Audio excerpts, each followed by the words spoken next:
Assalamualaikum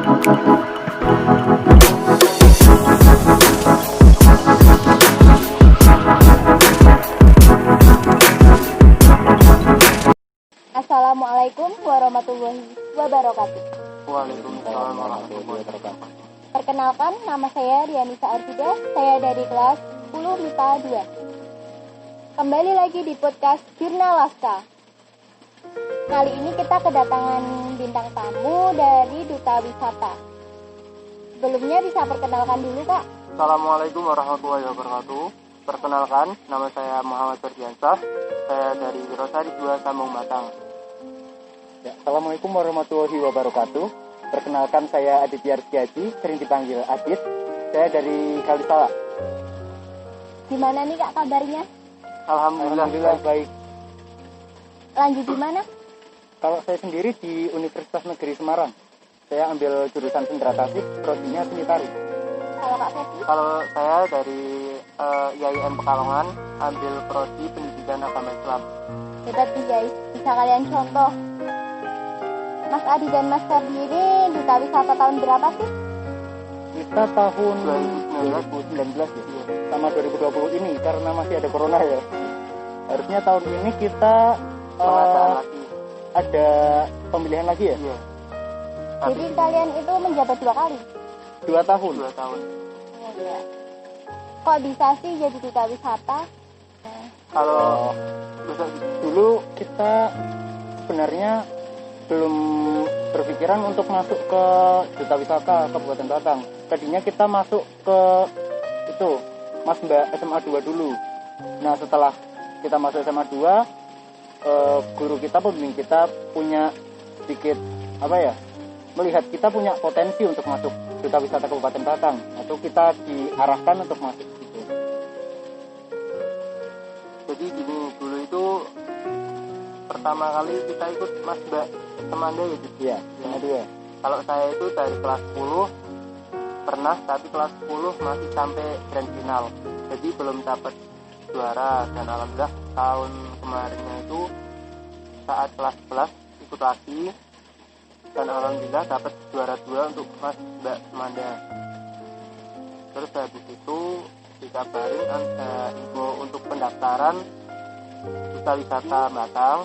Jadi kita coba daftar ya, gitu. Iya, kita coba daftar. SMA 2 mengajukan 7 orang ya, gitu. 7 orang.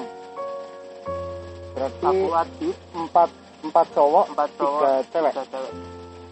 Kalau Mas Adi juara berapa? Aku masuk finalis doang ya. Kita masuk finalis doang. Sampai grand final itu. Ya, sampai grand final. Ngomong-ngomong, tujuannya ikut Duta Wisata itu apa sih? Salah satunya iya untuk menambah pengalaman. Kalau dari saya sendiri, memang tujuan awalnya kita menambah pengalaman juga, dan bisa nambah relasi juga sih dari Duta Wisata. Namun tahun berikutnya saat kita udah masuk jadi Duta Wisata, kita itu melihat kayak, wah, Batang itu punya potensi dari sektor wisata banyak sekali. Jadi kita ingin ikut berkontribusi lah. Apalagi kan Batang dikenal dari sebagai Seribu Curug kan, kota Seribu Curug. Banyak sekali curug yang ada di Batang. Kontribusi Duta Wisata itu semacam apa, Kak? Kontribusi semacam pengenalan objek wisata yang ada di Batang ya? Untuk mengenalkan dunia luar. Iya. Yang nanti bertujuan untuk tagline Batang 2020 ya. Event of Asia. Kalau tadi menurut kalian mengikuti Duta Wisata itu untuk menambah pengalaman, siapa sih yang memotivasi kalian itu?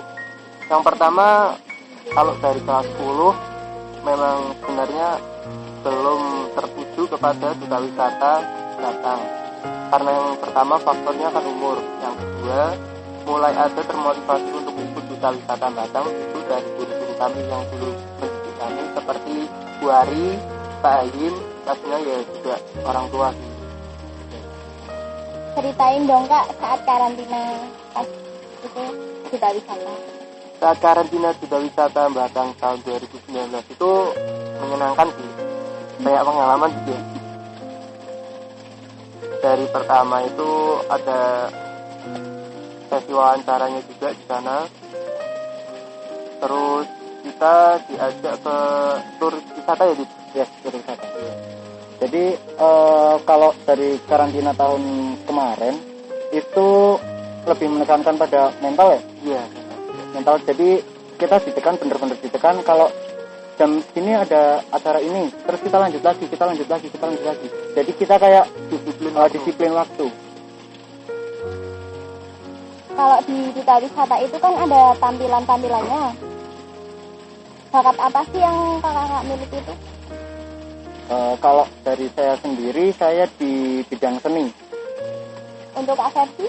Kalau saya sendiri sih sebenarnya nggak begitu bisa nyanyi, nggak begitu bisa apa sih, cuman saya tuh dulu menunjukkan bakatnya itu mau cerita sama, tapi dulu ada kejadian yang gimana enak ya dulu ya, Ya. Ada terjadi kejadian yang sangat enak sih dulu. Dengar-dengar ada nih yang pintar berbahasa Inggris. Mas Adi kayaknya. Gak. Itu lebih ke Kak Ferdi sih. Katanya pas pemilihan itu ada yang kesurupan, Kak. Iya, itu Ya, makanya itu saya tadi bilang kan ada yang enak ya, Dit. Ya. Dari pas karantina itu hampir malam terakhir sih, berarti penunjukan bakat. Ya, penunjukan bakat itu malam terakhir kita karantina. Setelah itu kita lanjut ke grand final. Jadi ceritanya gini, saya sama Adit ini di sana selalu bareng. Terus saya mau nampilin cerita Jawa yang akhir nanti endingnya itu saya gimana ya, pura-pura semaput gitu loh. Terus saya nanti minta Mas Adit untuk teriak, Fer gitu kenapa. Ternyata setelah saya coba untuk matikan lampu dan koordinasi sama panitia, kok ada yang jerit. Aku kira itu Adit, ternyata bukan ya. Ternyata bukan. Jadi sebelum itu kita udah kerjasama ya. Iya, Jadi setelah dia tampil itu saya yang teriak itu saya. Terus pas pertengahan dia tampil belum sampai panggung itu masih jalan dari arah backstage ya. Iya. Itu ada yang teriak terlebih dahulu yang di depan. Dia teriak terus saya juga kaget kan. Loh, ini siapa yang teriak? Ya pas saya samperin ternyata dia kesurupan. Itu Afif namanya dari itu Subah ya. Dari Limpung. Merinding juga ya guys ceritanya. Masih. Terus mau tanya nih Kak, kakak pernah nggak sih gagal? Sering. Saya lebih menganggap itu bukan sebuah kegagalan ya, tapi keberhasilan yang tertunda. Kalau menurut kalian itu merupakan keberhasilan, bisa dong bagi tips keberhasilan buat kita semua. Yang pertama itu jangan pernah menganggap kegagalan itu dari akhir sebuah jalannya, tapi kegagalan itu kita bisa belajar untuk kita nantinya yang kegagalan itu menjadi guru ya, sebagai pengalaman yang nantinya bisa kita gunakan untuk kegiatan selanjutnya. Kalau mau raih bakat apa gitu. Jadi jangan takut gagal. Ya. Kalau menurut Kak Aziz? Kalau dari saya tips dan trik untuk berhasil ya, jangan pernah takut untuk mencoba. Walaupun tingkat kegagalannya tinggi, tapi jangan sampai kita takut, wah kita kayaknya nggak bisa, terus kita nggak mau coba. Itu nggak apa-apa kalau kita coba aja terus sampai mungkin kita berhasil. Karena kalau kita menganggap diri kita tidak bisa, itu seperti kita mendoakan diri kita sendiri. Ya tidak? Iya. Nah, dari tips dari Kak Adit dan Kak Ferdi ini, kalian harus bisa kurangi insecure dan banyakin bersyukur nih guys. Kan pas grand final itu kalian juara berapa? Pas grand final Belum. Kita belum dapat. Ya, cuman sampai 15 besar ya. Ya, 5 besar lah. 5 besar ya. 5 besar. Tapi itu udah hebat loh Kak. Ya, Ya, alhamdulillah. Kami sangat bersyukur ya, Dit. Ya, bersyukur. Jaga ini siapa Kak? Dulu sih ya, Mas Putra sih dulu. Mas Putra. sama Mbak Dari. Kalau dari Kak Adit? Kalau saya jagoinnya dari Belade ya? Iya, itu Ya, bagus namanya. Namanya Bagus. Mas Bagus, jangan lupa nonton ya. Nyangka nggak bisa masuk Duta Wisata itu? Sebenarnya nggak nyangka ya, Sebenarnya nggak nyangka sih. Iya. Kita cuman buat nama pengalaman, kalau nggak lolos ya juga nggak apa-apa juga. Iya. Dan yang penting kita tambah pengalaman di situ. Karena kita di situ memang dilatih banyak beberapa hal tentang kedisiplinan waktu, bagaimana tata cara berpakaian yang rapi, berkomunikasi, bersosial. Dari Kak Adit? Kalau saya sih sebenarnya nggak nyangka buat masuk Duta Wisata. Namun pas kita itu lagi mau nyoba ya, Iya kan itu. sebenarnya kita juga udah insecure juga kalau mau masuk Duta Wisata kayaknya nggak bisa. Tapi kita berdua udah komitmen, oke kita coba. Akhirnya ya alhamdulillah kita juga masuk. Kita disupport juga sama guru-guru SMA 2, termasuk itu ya, kalau saya sebut juga Bu Ari itu sangat support banget, Pak Hayin, Bu Erni, terus Bu Nanin, banyak banget guru-guru, Hampir semuanya. hampir sih. semuanya. Hampir semuanya. Kata kalian belum juara semifinal. Kalau menurut kalian juara satunya itu udah ketebak belum? Siapa? Sebenarnya sih dia cuman remeng-remeng di. Kalau saya belum, karena penilaian juri kan berbeda-beda ya. Tapi kalau masalah jagoinnya udah ketebak sih sekarang ini. Ceritain dong Kak, pas ditanyain juri itu kira-kira jurinya tanya apa aja gitu.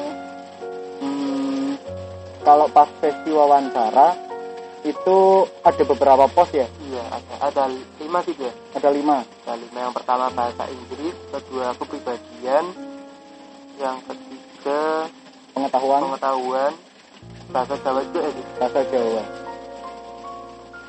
Nah, masa pandemi seperti ini pembelajaran kan dilakukan secara daring nih Kak. Iya.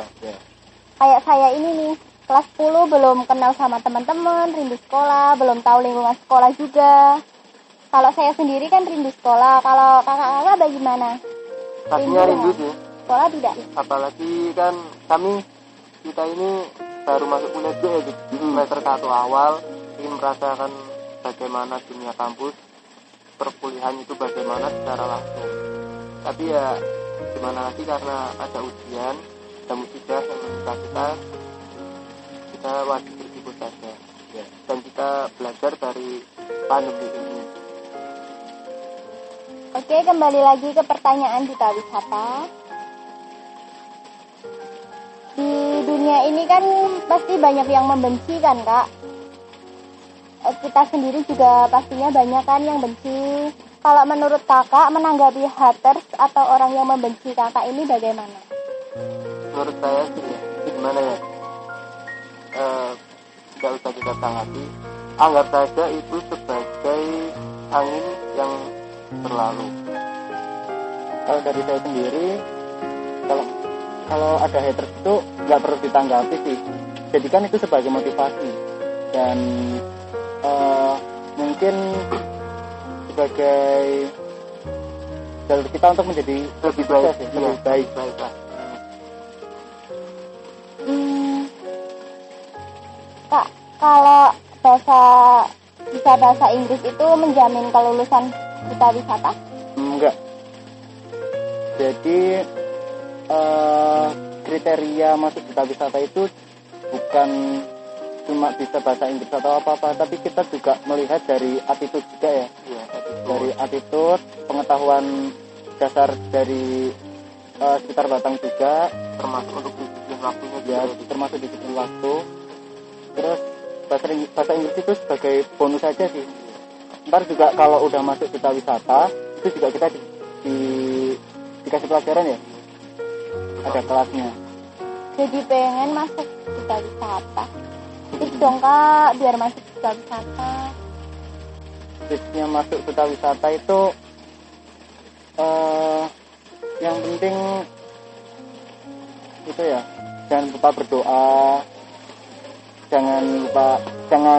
nggak boleh insecure, terus coba, walaupun gagal nanti pasti bisa masuk. Ya pastinya kurang lebihnya gitu ya. Iya. Ada syaratnya? Kemarin itu kalau kita tinggi minimal berapa sih? Kalau yang untuk perempuan 160 ya? 160. Kalau laki-laki 165. Terus asli warga Batang pastinya ya. Jadi warga Batang. Kalau lihat pemandangan sekolah gini, aku jadi pengen tanya nih, guru favorit kakak siapa nih? Saya Bu Erni. Itu guru favorit. Kalau saya sih apa ya? Semuanya guru itu menjadi favorit saya karena guru itu sebagai teladan bagi kita semua sih. Ya. Tapi kalau favorit gimana ya? Pak Ayu juga favorit, Pak Sofyan termasuk juga. Dulu yang pernah ngajar di sini 1 tahun ngajar di namanya Pak Barusi. Ya, Pak Itu Barusi. asli Comal. Kalau saya tetap Bu Erni sih. Kalau ada guru favorit, juga ada dong guru yang paling galak menurut kalian. Bukan ke galak sih, tapi lebih ke tegas ya. Ketegasan Tegas. untuk melatih kita lebih baik juga sih.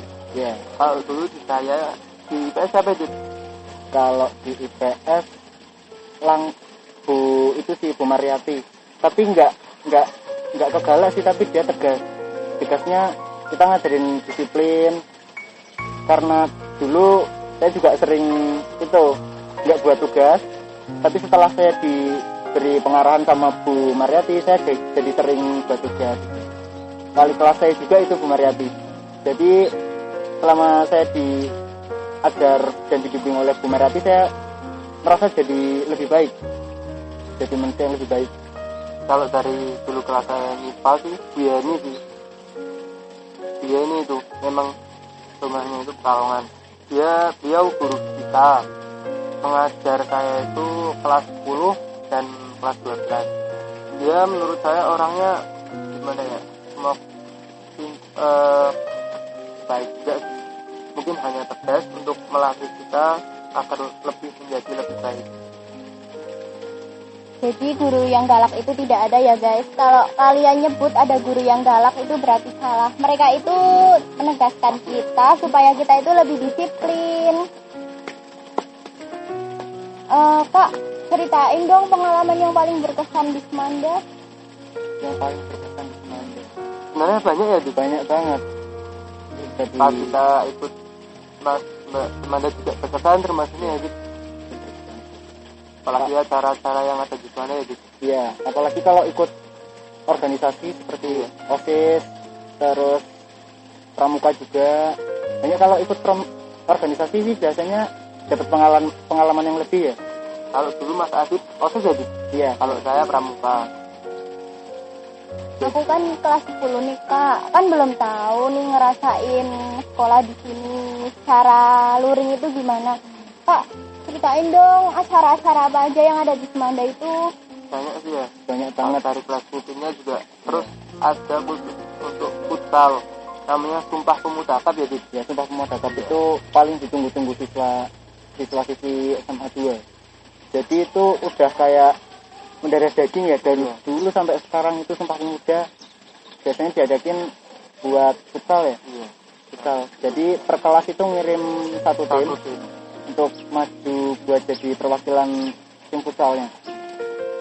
Jadi nanti ada juara timnya ya gitu. 1, 2, anak A itu. Supporternya juga ada. Jadi deh. Ada supporter, Top skor juga sih dulu. top skor ada juga. Asik juga nih guys. Semoga pandemi ini segera berlalu dan kelas 10 bisa merasakannya juga seperti kakak kelas. Kembali lagi ke duta wisata ya kak. Boleh dong kak promosiin wisata yang ada di Kabupaten Batang? Ini rekomendasinya satu atau semua nih? Kalau semua banyak banget. Banyak banget jadi deh. Banyak banget. Kemarin yang baru-baru Pagelaran. Nah, Pagelaran Terus tuh. Forest Kopi yang kemarin Ya, tuh. Forest Kopi. Terus sekarang yang pantai kan banyak apa ya itu ya? Ya, Banyak pantai sekali juga pantai. banyak banget. Curug juga masih tereksplor sih di Batang banyak. Ya, Curug juga banyak banget. wisata yang itu aja deh kak, yang curug-curug aja. Pengen nih. Banyak sih itu deh. Ini banyak. Ada Curug Gombong, Curug Curug Gombong, Genting, Agung, Curug Bidadari. Promosi dong kak coba. Ini kayak promosi ke teman-teman kok ini. Ya. Oh. Jadi gimana ya? Untuk promosinya ini. Kita kayak pengenalan ya ke mereka gimana? Oke, gini. Assalamualaikum warahmatullahi wabarakatuh. Perkenalkan, saya Aditya Ardiaji, Duta Wisata Kabupaten Batang tahun 2020. Nah, di Kabupaten Batang ini kita punya curug yang namanya Curug Genting. Di Kabupaten Batang, Curug Genting ini sangat direkomendasikan karena Curug Genting ini punya satu kelebihan, yaitu curugnya yang agak gede ya, agak gede dari curug-curug yang lain, walaupun masih ada Curug Lojahan, itu terbesar di Jawa Tengah ya? Jawa Tengah. Nah, di Curug Genting ini walaupun aksesnya agak jauh dari pusat kota, namun jika Anda masuk ke Curug Genting ini, Anda akan disuguhkan beberapa fauna, flora yang sangat menarik. Jadi jangan lupa berkunjung ke Curug Genting. Assalamualaikum warahmatullahi wabarakatuh. Perkenalkan, nama saya Muhammad Ferdiansyah. Saya dari Duta Wisata Kabupaten Batang angkatan 2019-2020. Jangan lupa berkunjung ke wisata Kabupaten Batang. Salah satunya yaitu di Kembang Park. Di sana banyak sekali wisata. Terutama di sana terdekat dengan tempat yang namanya Forest Coffee. Di sana apalagi khususnya untuk anak muda, kalangan remaja, di sana bisa santai sambil ngopi-ngopi ya, Dit? Ya, bisa. Jaraknya agak dekat kok dari kota kabupaten, dari kotanya ini. Jangan lupa mampir ke Forest Coffee dan Kembang Park. Terima kasih. Oke, terima kasih Kak Ferdi, Kak Adit. Ngomong-ngomong, kalian dipanggil Jurnalaska ini seneng nggak sih? Ya, saya senang banget. Seneng sih sebenarnya. Apalagi ketemu guru-guru ya, Dit. Ya, apalagi kita bisa Mengenang suasana sekolah dulu ya, ya, Dit. mengenang suasana sekolah dulu. Udah follow belum IG-nya Jurnalaska? Saya sudah. Sudah. Pamlek ya Kak? Ya. Oke. Gimana pendapat kakak tentang Jurnalaska? Bagus ya, Dit ya. Suatu kemajuan yang sangat Nah. bagus ya. Ada Jurnalaska dulu. Kalau ekstra jurnalistik itu kita main di mading ya. Iya, belum. Kita main di mading, belum ada podcast seperti ini. Namun setelah kita lulus, alhamdulillah kemajuannya sangat masif banget. Sampai dilombakan ya, Dit. Ya, Kemarin dilombakan juga kemarin sampai Jawa Tengah. sampai Jawa Tengah juga sih. Keren sih, ini keren. Keren guys, keren. Ada ide nggak buat kita ke depannya nanti? Mungkin lebih ditambah lagi ya kontennya ya. Iya, kontennya ditambah lagi. Tamu-tamunya juga ditambah lagi ya, Dit ya. Kakak-kakak yang ganteng, boleh dong kasih pesan buat kita semua penonton-penonton Jurnalaska. Dari saya dulu nih ya, Dit. Oke. Di masa pandemi ini, kalian itu jangan menyerah, terus belajar, capai raih cita-cita kalian setinggi mungkin. Jangan jadikan pandemi ini alasan untuk jadi malas, itu jangan. Tapi kalian dari sini itu bisa belajar bagaimana sih menghadapi belajar di masa pandemi ini. Gitu. Jangan pantang menyerah pokoknya. Kalau Kak Adit? Kalau pesan dari saya mungkin ya sama sih, hampir sama. Karena kalau saya lihat sendiri, siswa-siswa sekarang ya, pelajar sekarang bukan hanya malas belajar, tapi malah malas sekolah. Banyak sering yang bolos, tapi jangan jadikan wabah ini menjadi alasan kalian untuk malas sekolah. Ini juga sudah suatu program pendidikan yang baik ya, untuk mengatasi wabah ini. apalagi memang kita kan dari kemarin sudah pegang handphone gitu Iya. internet gitu kan. Nah, pesan untuk kalian semua nih, kalau daring itu jangan bolos ya guys. Tetap ikuti pelajarannya. Dan juga kalau kalian keluar rumah itu harus tetap memenuhi protokol kesehatan juga. Jangan lupa pakai masker, cuci tangan, dan yang paling penting yaitu kita selalu berdoa agar pandemi ini bisa cepat berlalu. Amin. Amin. Boleh diminum dulu kok Pak. Alhamdulillah. Jadi itu terbaiknya berarti.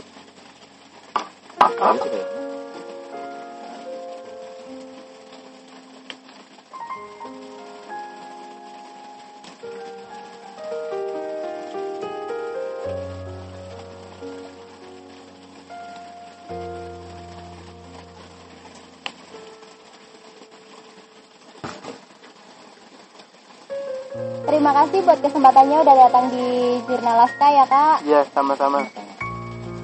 Buat para penonton jangan lupa follow Instagram Jurnal Laska dan jangan lupa subscribe, komen, dan share. Terima kasih sudah menonton dan tunggu video selanjutnya. Dadah!